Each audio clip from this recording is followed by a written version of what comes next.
రావణుడు మరణించిన తర్వాత రావణుడి అంత్యక్రియలకు సిద్ధం చేశాడు విభీషణుడు. రావణుడి భార్యలు, రాక్షసులు, విభీషణుడితో సహా అందరూ ఎంతగానో దుఃఖించారు. అంత్యక్రియలు అయిపోయిన తర్వాత లక్ష్మణుడితో రాముడు ఇలా అన్నాడు: లక్ష్మణ, విభీషణుని లంకకు పట్టాభిషిక్తుని చెయ్యి, లంకకు రాజుగా చేసి తిరిగిరా అని అన్నాడు రాముడు. అన్నగారు చెప్పినట్టుగానే చేశాడు లక్ష్మణుడు. లంకకు విభీషణుని రాజుగా చేశాడు. రాజు అయిన తర్వాత విభీషణుడు మంత్రుల్ని, ప్రజల్ని పరామర్శించి లక్ష్మణుడితో సహా రాముడిని సమీపించాడు విభీషణుడు. రకరకాల పిండి వంటలు, పేలాలు, దివ్యమైన పుష్పాలు రాముడికి సమర్పించాడు. రామ పాదాలకు నమస్కరించి ఆ పాదాల చెంతే కూర్చున్నాడు విభీషణుడు. నవ్వుతూ చూశాడు అతన్ని రాముడు. తరువాత కొండల నుంచొని ఉన్న హనుమను చూశాడు. హనుమ అని పిలిచాడు రాముడు. ప్రభు అని పలికాడు హనుమ. మహారాజు విభీషణుని అనుమతి తీసుకొని లంకలోనికి వెళ్ళు, అశోకవనంలోకి ప్రవేశించి యుద్ధంలో నేను గెలిచిన సంగతి సీతకు చెప్పు. అలాగే సుగ్రీవుడు, లక్ష్మణుడితో సహా నేను క్షేమంగా ఉన్నాననే సంగతి కూడా ఆమెకి తెలియజేయి అని అన్నాడు రాముడు. తప్పకుండా ప్రభు అని అన్నాడు హనుమ. మరో మాట, నేను రావణుడిని సంహరించిన ప్రియ వార్త కూడా సీతకు చెప్పు, ఆమె సందేశం తీసుకుని రా అన్నాడు రాముడు. మరిన్ని మాటల్ని హనుమ చెవిలో గుసగుసగా చెప్పాడు. అన్నీ గుర్తుంచుకున్నాడు హనుమ. వెళ్ళొస్తాను ప్రభు అని అన్నాడు. బయలుదేరాడు అక్కడి నుంచి. లంకను సమీపిస్తున్న హనుమను చూసి రాక్షసులు దారి పొడుగున పూజించారు అతన్ని. లంకలోకి అడుగుపెట్టాడు హనుమ. రావణుని భవనంలోకి ప్రవేశించాడు. ఆ తర్వాత అశోకవనంలోకి నడిచాడు. అక్కడ సీతను చూశాడు. నమస్కరించాడు ఆమెకు. వంగి వినయంగా నుంచున్నాడు. ఇలా చెప్పాడు: తల్లి, రాముడు క్షేమంగా ఉన్నాడు. సుగ్రీవుడు, లక్ష్మణుడు, విభీషణుడితో సహా వానరసేన అంతా క్షేమంగా ఉంది. రావణుని రాముడు సంహరించాడు. యుద్ధంలో మనమే గెలిచాం అని అన్నాడు. ఆనందంగా చూసింది సీత. ఈ ప్రియవార్త మీకు వినిపించి మీ క్షేమ సమాచారాలు తెలుసుకుని రమ్మన్నాడమ్మా స్వామి అని చెప్పాడు హనుమ. తర్వాత ఇలా రామ సందేశాన్ని వినిపించాడు. దేవి, ధర్మం తెలిసిన వాణ్ణి, దైవ యోగం వల్ల బతికి ఉన్నాము. నీ ధర్మం, నీ యోగమే నన్ను విజయుణ్ణి చేసింది. రావణుడికి లేడు. లంక ఇప్పుడు మన స్వాధీనంలో ఉంది. లంకకి ఇప్పుడు విభీషణుడు రాజు. అంటే లంక ఇప్పుడు నీ సొంత ఇల్లనుకో. నీ ఇంట్లోనే నువ్వు ఉన్నట్టుగా నిశ్చింతగా నమ్మకంగా ఉండు. త్వరలోనే విభీషణుడు వచ్చి నిన్ను కలుస్తాడు. నీకోసం నిద్రాహారాలు మానుకున్నాను దేవి. రావణుని సంహరిస్తానని ప్రతిజ్ఞ పూనాను. సముద్రం మీద వారధి కట్టాను. ఆఖరికి యుద్ధంలో రావణుని వధించి ప్రతిజ్ఞ నెరవేర్చుకున్నాను. ఈ రామ సందేశాన్ని విని సీత ఎంతగానో సంతోషించింది. ఉక్కిరి బిక్కిరయ్యి మాట్లాడలేకపోయింది. తల్లి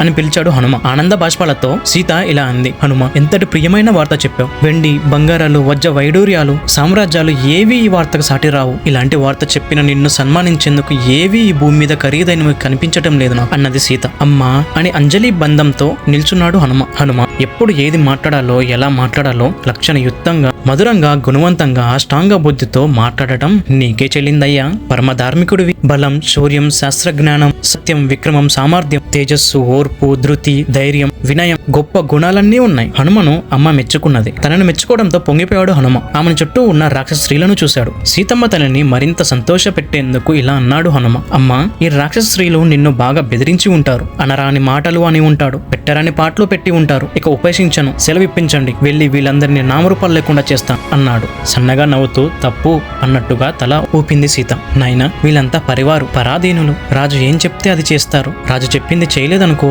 శిక్షకు పాత్రులవుతారు. ఇందులో వారి తప్పేమీ లేదు. మనం కోపగించకూడదు. పాపులైనా, చంపదగిన వారైనా సరే పరాధీనులను రక్షించడమే బుద్ధిమంతుల లక్షణం. తప్పు చేయని వారంటూ ఎవరూ ఉండరు. రాక్షసులు కామరూపులు. హింసించడమే వారికి సరదా. పాపమే వారి స్వభావం. వదిలేయ్ అన్నది సీత. రాముడికి తగిన భార్యవమ్మా, నీకు నువ్వే సాటి అన్నాడు హనుమ. మరి నాకు సెలవా అని అడిగాడు. వెళ్ళిరా అని అంతలోనే అడిగింది సీత. నా స్వామిని దర్శించాలని ఉందయ్యా అన్నది. లక్ష్మణుడితో సహా రాముని త్వరలోనే దర్శిస్తారమ్మా అన్నాడు హనుమ. బయలుదేరాడు అక్కడి నుంచి. వచ్చి రాముణ్ణి సమీపించాడు. ఆ సరికి రాముడు చాలా గంభీరంగా ఉన్నాడు. కళ్ళు మూసుకొని ఉన్నాడు. ఏదో తీవ్రంగా ఆలోచిస్తూ ఉన్నాడు. పలకరిస్తే ప్రమాదం అన్నట్టుగా ఉన్నాడు. అయినా తెగించాడు హనుమ. ప్రభు అని పిలిచాడు హనుమ. హనుమ అని పలికాడు రాముడు. నీ గెలుపు సంగతి సీతమ్మ తల్లికి చెప్పాను స్వామి. అమ్మ ఎంతగానో సంతోషించింది. వెంటనే మిమ్మల్ని చూడాలని కోరుకుంటుంది అని చెప్పాడు హనుమ. సమాధానం లేదు రాముడి దగ్గర నుండి. సముద్రం మీద వారైతే కట్టడం, యుద్ధం చేయడం అంతా సీతమ్మ కోసమే కదా. వెళ్లి సీతమ్మకు దర్శనం కలుగ చేస్తే బాగుంటుందని నా అభిప్రాయం అని వేడుకున్నాడు హనుమ. అప్పటికే కళ్ళు తెరవలేదు రాముడు. కళ్ళు మూసుకొనే ఉన్నాడు. కళ్ళు మూసుకొనే సీతను తలుచుకొని కన్నీరు పెట్టుకుంటూ ఉన్నాడు.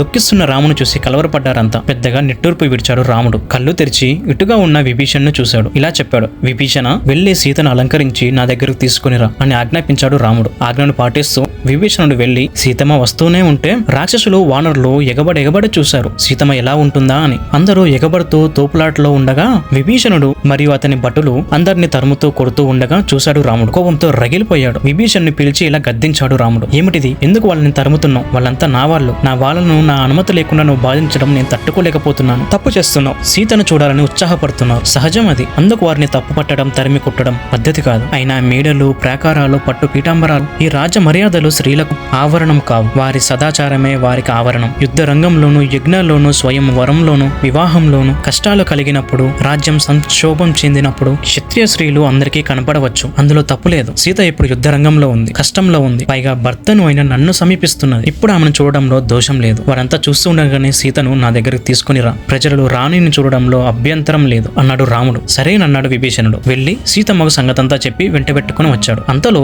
రామునికి ఎందుకో అకారణ కోపం. ఎందుకు ఇలా ప్రవర్తిస్తున్నాడు? అందరూ సీతమ్మను చూడవచ్చు అంటాడేంటి? హనుమ సహా సుగ్రీవుడు, లక్ష్మణుడు ఆలోచనలో పడ్డారు. సీతమ్మ మీద రామునికి ప్రేమ తగ్గిందా? ఆమె అంటే అభిమానం కరువైందా? ఏమైంది రాముడికి? ఎందుకు ఇలా మాట్లాడుతున్నాడు అని అనుకున్నారంతా. చిరుత ఒళ్ళంతా కప్పుకొని ముడుచుకొని రాముని సమీపించింది సీతాదేవి. స్వామి అంటూ ఏడ్చింది. ఏడ్చి కళ్ళెత్తి రాముని చూసింది. భర్తను చూసి పొంగిపోయింది సీత. సీత మాట, చూపు, రోదన అన్ని గమనించాడు రాముడు. అయినా కానీ అందరూ ఉండగా తనని అనుమానించాడు. ఆ అనుమానాన్ని తట్టుకోలేక ఎంతో బాధతో కుమిలిపోయింది. అగ్ని ప్రవేశం చేసింది సీతాదేవి. అలా జరుగుతుంటే హనుమకి ఎంతగానో కోపం వచ్చింది. అంతలోనే బ్రహ్మ, పరమేశ్వరులతో సహా దేవతలందరూ ప్రత్యక్షమయ్యారు. శివుడు, బ్రహ్మదేవుడు అంటూ కోలాహలంగా అందరూ అటుగా చూడడంతో రాముడు కూడా చూశాడు. చేతులు జోడించి నమస్కరించి నించున్నాడు. ఏమిటిది రామ? ఏమిటి అఘాయిత్యం? సీతాదేవి అగ్ని ప్రవేశం చేస్తూ ఉంటే చూస్తూ ఊరుకున్నావేమిటి? సర్వలోక కర్తవి నువ్వు, జ్ఞానుల్లో ఉత్తముడివి, ఎందుకు ఇలా ప్రవర్తిస్తున్నావు అని శివాదిగా దేవులంతా ప్రశ్నించారు అతన్ని. లేకపోతే నేనేం చేయాలి? ఏం చేయగలను? మనిషిగా నేను నిస్సహాయుణ్ణి. నా బాధ్యతలు, నా అనుమానాలు నాకున్నాయి. నవ్వారు లోకపాలకులు. అంతలోనే అగ్నిదేవుడు మంటల్లో నుంచి బయటికి వచ్చాడు. ఉదయ సూర్యునిలా వెలిగిపోతున్నది సీతమ్మ. బంగారు నగలు పెట్టుకున్నది, ఎర్రటి చీరలో ఉన్నది. అగ్ని ప్రవేశానికి ముందు సీత ఎలా ఉన్నదో అలానే బయటికి వచ్చినది. ఆమె మానవ రూపంలో ఎలా ఉన్నదో అగ్నిదేవుడు అలానే సమర్పించాడు. రామ, ఇదిగో నీ సీత. ఈ సీతాదేవిలో ఎంత మాత్రము లోపము లేదు. మాటలోను, మనసులోను, చూపులోను, భావనలోను నిన్ను తప్ప ఇతరులను ఎరగదీమే. మహాపతివ్రత, మహాపవిత్రురాలు. నిర్దోషి సీతను అంగీకరించు, ఇది నా ఆజ్ఞ అని చెప్పాడు అగ్నిదేవుడు. సెగలేని మాటలకు ఎంతగానో సంతోషించాడు రాముడు. ఆనంద బాష్పాలు వర్షించాడు. అప్పుడే రాముడు అగ్నిదేవుడితో ఇలా అన్నాడు. సీత పరిశుద్ధురాలు, పతివ్రత అని నాకే కాదు ముల్లోకాలకి తెలుసు. అయినా రేపు ఎవరైనా రాముడు ఎంత కామాతురుడు కాకపోతే రావణుడి ఇంట నిలిచిన సీతను తెచ్చి ఇంట్లో పెట్టుకున్నాడండి. నేనేం కావాలి? సాధు పురుషులు ఆడిపోసుకుంటే క్షేమం కాదు కదా. అందుకే సీతను తూలనాడాను, నిందించాను. సీత నన్నే ప్రేమిస్తున్నదని నాకు తెలుసు, సందేహం లేదు అందులో. అయితే ఈ సంగతి అందరికి తెలియాలనే సీతను దూషించాను. సీత అగ్ని ప్రవేశం చేస్తున్నా చూస్తూ ఉన్నాను. సీత తనని తాను రక్షించుకోగలదు. ఇది అంతా చూసిన శివాది దేవతలందరూ ఎన్నో వరాలు ప్రసాదించారు రామునికి. ఆ తర్వాత తిరిగి అయోధ్యకి వెళ్ళాలి అనుకున్నాడు రాముడు. కానీ ఎలా వెళ్ళాలో, అంత దూరం ఎలా ప్రయాణించాలో అర్థం కాలేదు రాముడికి. విభీషణుడు తన అతిథి సత్కారాలను స్వీకరించి వెళ్ళమన్నాడు. అప్పుడు రాముడు, లేదు, ముందుగా నా తమ్ముడు భరతుణ్ణి, నా తల్లిని చూడాలని ఎంతగానో ఉంది నాకు. వెంటనే అయోధ్యకు చేరుకోవాలని ఉంది అని అన్నాడు రాముడు. అంతలోనే ఇలా అన్నాడు, కానీ త్వరగా ఎలా చేరుకోవాలో అర్థం కావటం లేదు అని అనగా విభీషణుడు ఇలా అన్నాడు, ఇంతగా ఆందోళన ఎందుకు స్వామి? పుష్పక విమానం ఉందిగా, అందులో వెళ్ళండి. ఒక్క రోజు కూడా పట్టదు అందులో వెళ్తే అన్నాడు విభీషణుడు. చెప్పినట్టుగానే పుష్పక విమానాన్ని తెప్పించాడు విభీషణుడు. అందులో రామసీత లక్ష్మణులు ప్రవేశిస్తూ ఉండగా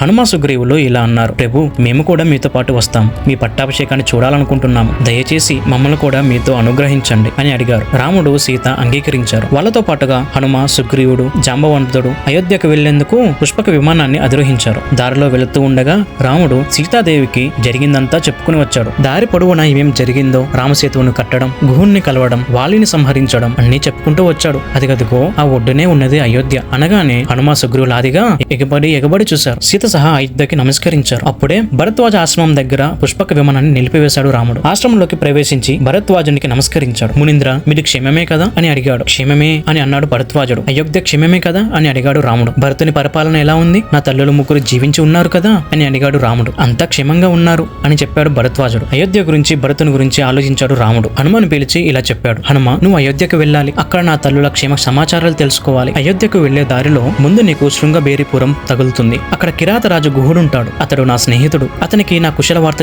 చాలా సంతోషిస్తాడు. చాలా సంగతులు చెప్తాడు. అతను భరతుని గురించి కూడా చెప్తాడు. జాగ్రత్తగా విను. గుహుడి మాటలను అనుసరించి భరతుడు నివసిస్తున్న నంది గ్రామం వెళ్ళాలో లేదో తెలుసుకున్న తర్వాత నంది గ్రామానికి వెళ్ళావనుకో, అక్కడ నా తమ్ముడు భరతుడు ఉంటాడు. అతనికి నా కుశలం వినిపించు. తండ్రి మాట పాటించి నీ అన్న 14 ఏళ్లు అరణ్యవాసాన్ని పూర్తి చేశాడని చెప్పు. తమ్ముడు లక్ష్మణుడితోనూ భార్య సీతతోనూ తిరిగి వస్తున్నాడని చెప్పు అని అన్నాడు రాముడు. ఒకుండా స్వామి అని అన్నాడు హనుమ. ఇంకా విను. రాక్షస రాజు రావణుని సీతను అపహరించడం, సుగ్రీవుడితో నా స్నేహం, నేను వాలిని సంహరించడం, సముద్రాన్ని దాటి లంకకు చేరుకోవడం, సేనలతో సహా మన సముద్రం మీద వారధి కట్టడం, లంకకు వెళ్లి రావణాసుని నేను చంపడం, దేవాది దేవులు నాకు వరమియ్యడం, శివానుగ్రహంతో నా తండ్రిని దశరథుని చూడడం, రాక్షస రాజు విభీషణుడితోనూ వానర రాజు సుగ్రీవుడితోనూ మనమంతా భరద్వాజ ఆశ్రమంలో ఉండడం, అన్ని అంతా భరతునితో వివరంగా చెబుతూ చెబుతూ అని ఆగాడు రాముడు. హా అని ఊపిరి పీల్చుకున్నాడు. తర్వాత మళ్ళీ చెప్పాడు. చెబుతూ భరతుని ముఖ కవలికలు చూపులు గమనించు అని అన్నాడు. రాముడు శత్రువుని సంహరించి గొప్ప కీర్తిమంతుడయ్యాడు. బలవంతులైన స్నేహితులతో అయోధ్యకు తిరిగి వస్తున్నాడని నొక్కి మరీ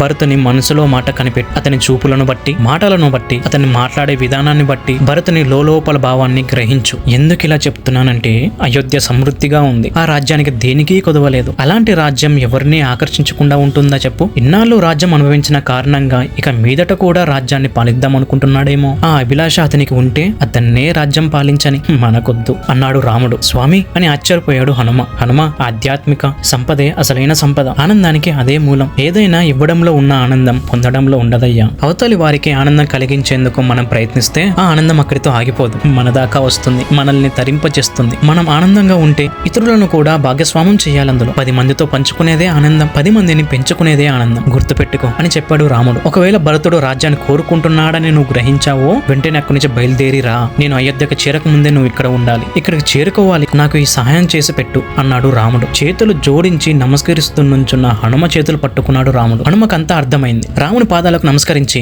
మానవ రూపాన్ని ధరించాడు. అతను జివ్వున గాలిలోకి ఎగిరాడు. వాయుపదం దాటి ఆకాశ మార్గాన పడ్డాడు. గంగా యమునుల సంగమ స్థానాన్ని దాటాడు. శృంగబేరిపురానికి చేరుకున్నాడు. గుహుణ్ణి సమీపించాడు. కిరాతక రాజా, నీ మిత్రుడు శ్రీరాముడు సీత లక్ష్మణుడితో సహా క్షేమంగా తిరిగి వస్తున్నాడు. రేపు నిన్ను కలుసుకుంటాడు. నీ క్షేమాన్ని కనుక్కోమని నన్ను ముందుగా పంపించాడు అని చెప్పాడు హనుమ. పొంగిపోయాడు గుహుడు. పులకరించిపోయాడు. అమితానందంతో హనుమని కౌగిలించుకుని చల్లని మాట చెప్పావయ్యా, ఏలకే ఎల్లు బతుకు అన్నాడు గుహుడు. పళ్ళను తీసుకొచ్చి అందించాడు. తినవయ్యా తిను, ఎప్పుడు తిన్నావో ఏటో అని అన్నాడు గుహుడు. తినమని హనుమను బలవంతం చేశాడు. తిన్నాడు హనుమ. వెంటనే అక్కడి నుంచి బయలుదేరాడు. నంది గ్రామానికి త్వరగా చేరుకోవాలి. అదే ఆతృత. పరశురామ తీర్థాన్ని దాటాడు. వాళ్ళకి గోమతి నదులను దాటాడు. ఆఖరికి నంది గ్రామానికి చేరుకున్నాడు. అయోధ్యకు కోసింత దూరంలో ఉంది. నందన వనంలా ఉంది. ఆ ఆశ్రమంలోకి ప్రవేశించాడు హనుమ.